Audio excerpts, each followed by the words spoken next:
Jawab terhadap kesejahteraan rakyat. Sumpah ini disaksikan oleh diri sendiri dan oleh semua yang hadir sekarang ini. Juga terpenting sekali. Syederalun DPRK Lok Sumawe menggelar rapat paripurna pengambilan sumpah pergantian antar waktu bagi 3 anggota DPRK setempat pada Senin 9 Januari 2023. Kegiatan berlangsung di ruang rapat DPRK Lok Sumawe tersebut ikut dihadiri PJ Wali Kota Dr. Imran serta para unsur Forkopimda dan tamu undangan lainnya.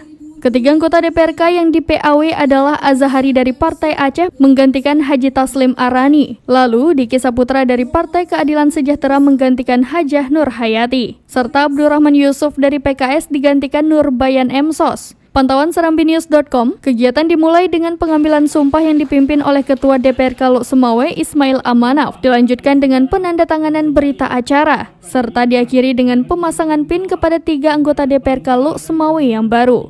PJ Wali Kota Lok Sumawe Dr. Imran dalam arahannya mengucapkan selamat kepada 3 anggota Dewan yang baru, serta diharapkan ketiganya dapat memperkuat kinerja Dewan, dapat membantu pembangunan Kota Lok Sumawe, serta dapat menyalurkan aspirasi rakyat. Dijelaskan juga lembaga eksekutif dan legislatif merupakan satu kesatuan. Walaupun fungsinya berbeda tapi sama-sama bertujuan untuk mencapai kemajuan bagi masyarakat Kota Lok Sumawe. Karena itu diharapkan bisa terus bersinergi guna mencapai tujuan bersama tersebut.